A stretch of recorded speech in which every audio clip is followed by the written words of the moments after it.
Islam Makhachev didn't just win at UFC 322, he detonated the entire welterweight division. That victory sent shockwaves through the UFC, setting off a chain reaction that now threatens champions, contenders, and even his own legacy. And what's coming next could completely change the sport as we know it. Do you foresee Ilia Topuria coming up to welterweight, potentially winning the title and staying and just defending against welterweights? No. No, we don't see that. No. You know, and he just growing into the lightweight division, and so we don't see that. Of course, it would be just for what? To make a humongous fight for the company, a big fight for the company, and yeah, but the thing is just for that. It's for the entertainment purpose of that fight happening. But in that case, what does Islam have to gain from that?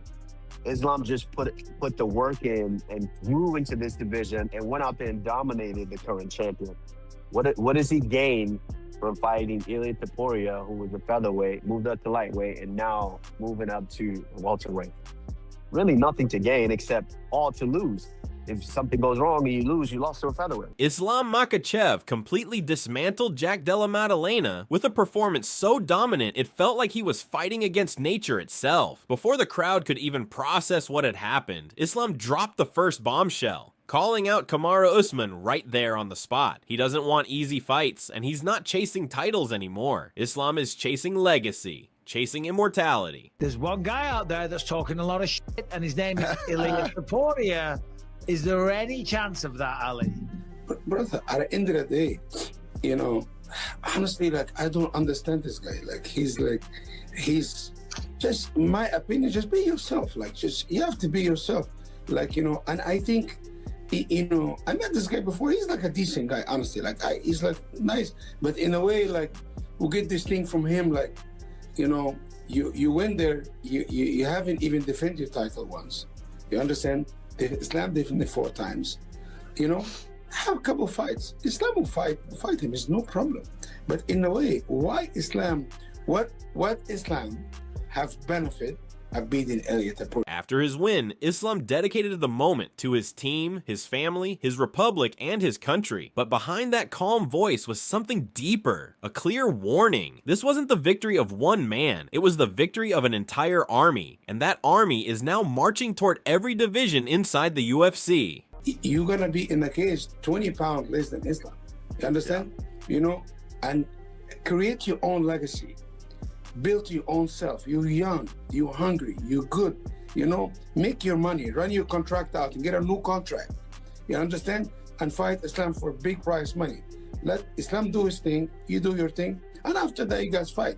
But in a way, I feel he's taking a page out of Connor's book. When big fights on, you get on Twitter and write, and you get attention.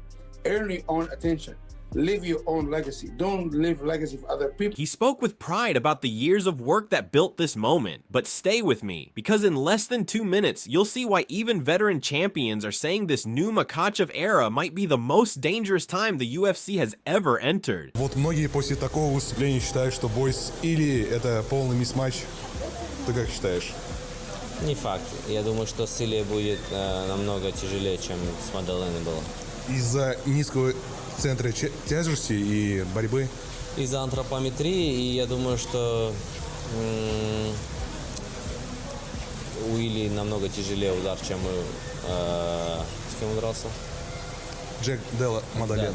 Да, я думаю, что у Ильи тяжелее удар, чем Мадалена. Мадалена меньше ронял, чем Илья. Илья почти всех роняет. Islam said the late Abdulmanap Nurmagomedov would have been proud, and that their gym is filled with world-class fighters ready to take over. He mentioned PFL powerhouse Usman Nurmagomedov and rising phenom Shamil Zavorov, stars already making waves even without stepping into the UFC. The moment he said those names, the entire lightweight division should have felt the air disappear from the room. I've said it's no secret. I love Islam. And I'm close with all those guys over there, Habib and Juba and Usman and Umar. I like those guys. I really do.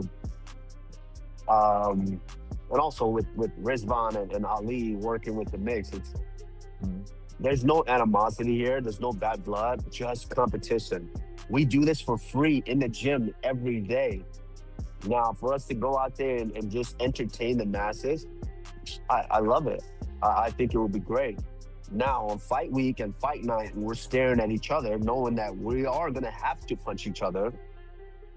I think that feeling might change momentarily, but if I do hurt him and he's down and there's a follow-up shot to potentially put him away, that's the difference is I won't take that shot. Islam promised that his teammates would soon dominate the UFC. And if that sounds like hype, don't blink, because analysts are already admitting this camp might have enough talent to control the sport for the next decade. I was kind of honestly shocked. Kamaru kind of want to fight with him because we all friends and brothers and stuff like that. But Kamaru looking at this, it's a competition. You know, I love you. I'm proud of you. But I just want to compete with you. And listen, at the end of the day, they're grown men.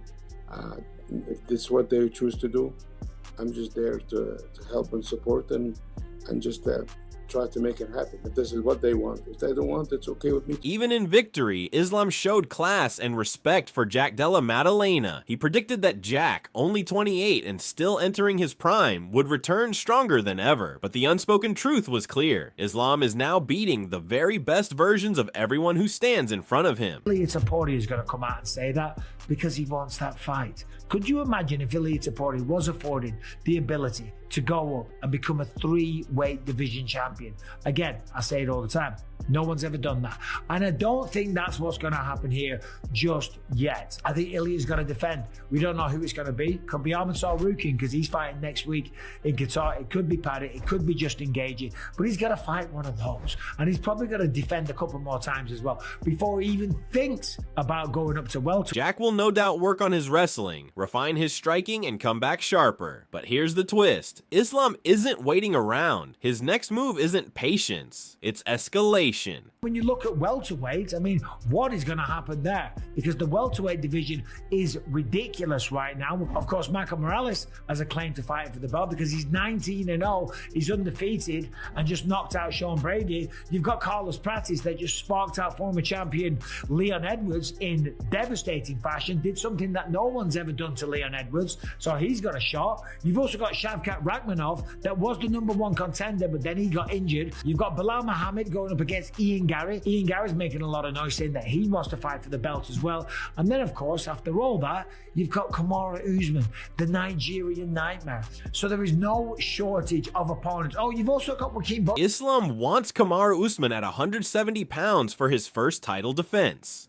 He could have taken an easier route, but that's not his style. He wants the toughest fight possible, and that kind of ambition is putting the entire roster under intense pressure. Ilia Topuria and Michael Morales be in the same weight class. Ilia Topuria taking on Islam Makhachev. Is it at 155 or is it at 170? It's unfair at 170. At no point in UFC history should Ilia Topuria and Michael Morales be in the same weight class. The difference would be too much. With Makhachev, it's not limbs, it's the back. When he's on top, you can see his back. Or maybe Ilia could listen, doubting Ilia has become like a loser's profession, and maybe he'll get in Makhachev's head a little bit as well. JDM was kind of just sort of staying calm in the build-up. You know, someone will ask him a long-winded question and he'll go, yeah, we'll see. And that's it. Kamaru Usman himself admitted that Islam is one of the toughest matchups in the game, a fighter with almost no weaknesses. And if you think that's just respect, wait until you hear what he compared Islam's pressure to in the next 60 seconds. Don't go anywhere. Ты допускал, что вот настолько доминантно победит Ислам Макхачев Джека? Нет, не допускал. Я думал, что Джек сможет более-менее защищаться, и в партере я думал, что он сможет вставать, а он вообще ничего не смог.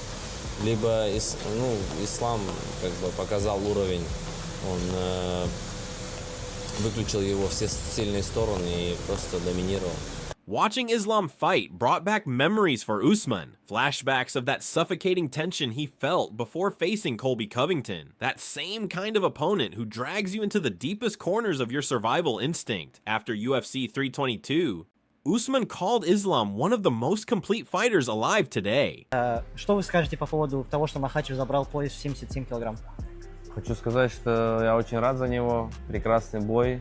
Выступил очень хорошо. Я думаю, он зафиксируется в этой весовой категории, так как он выглядел очень даже большим. Islam knows every contender is now hunting for his belt, but he says he feels stronger at welterweight, barely cuts any weight, and plans to defend his title over and over again while chasing double champion status. In his eyes, the rest of the division is already playing catch-up. Alexander Volkanovski added his take, saying Usman is Islam's real test, the one man disciplined enough to follow a game plan every single second of a fight. But the storyline takes a sharp turn because someone else suddenly decides to skip the line. That was incredible to be able to do that against somebody so good, going up a weight class, you know. Right. And it's a big jump, you know. 45 to 55 is, you know, it's 10 pounds, but you're going 55 to 70, it's 15. Huge. It's big. So I was actually out with Jack last night, and like he's a big unit, you know, he's a big man. But he said himself he was kind of shocked at just. How's he handling it? You know, Bummed. it's Yeah. nothing he say is going to make it feel any better, but He seemed deflated.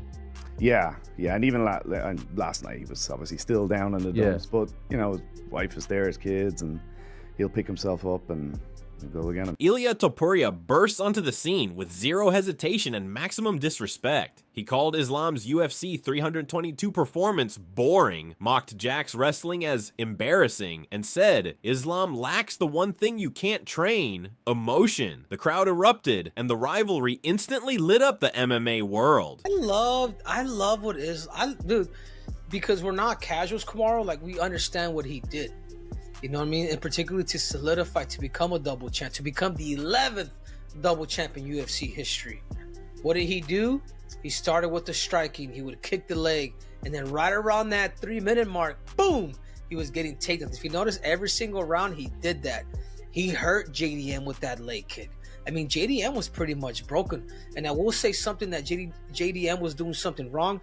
He was getting up at the very end, so he didn't really have a chance to really recover going into that round. If you're on your back, dude, like the whole damn time, just stay there, give yourself that opportunity to maybe start that next round on your feet. Then, Demetrius Johnson dropped a stunning prediction. He said Islam should fight Topuria at the White House and retire undefeated, just like Khabib Nurmagomedov. Johnson said Islam is already wealthy, already massive for 170, and has already proven everything he needs to prove. Henry Cejudo disagreed, claiming Islam has now surpassed Khabib in pure achievement, with more defenses and success in 2 divisions. But even he admitted that in a fantasy matchup, Khabib might still beat Islam, and said Islam himself once admitted that privately. Usman stepped in to defend Khabib's legacy, saying his impact on the sport will never be matched. Yet he still acknowledged that right now, Islam Makhachev sits at the very top of the MMA food chain. Paddy Pimblett gave his reaction too, shocked at how natural Islam looked at welterweight. He said Islam's size, composure, and control on the ground proved he belongs there. Not as a lightweight moving up, but as a true 170-pound force. Paddy called Islam the #1 pound-for-pound fighter in the world, and said he's destined to go down as one of the greatest to ever step inside a UFC cage. But then, chaos erupted. At UFC 322, Dylan Dennis was suddenly surrounded and attacked by members of Khabib's team, igniting a full-scale brawl in the crowd. The wild scene completely overshadowed the entire pay-per-view.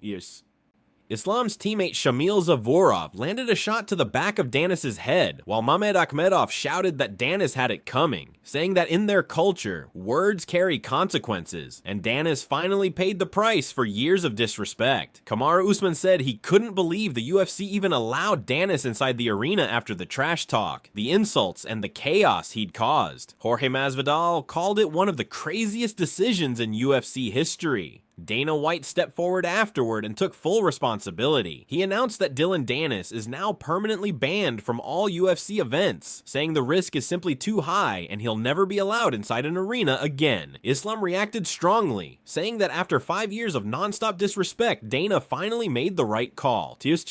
He even suggested Danis should be banned from the country itself. Chad Mendez added that mocking people's religion was a line that should never have been crossed, and that what happened at UFC 322 was an explosion waiting to happen. And before you scroll away, here's your final reason to keep watching, because the next time Islam Makhachev steps into that cage, multiple divisions, multiple legends, and multiple careers could change forever. The new era isn't coming, it's already here. Drop your predictions below, because this story is just beginning.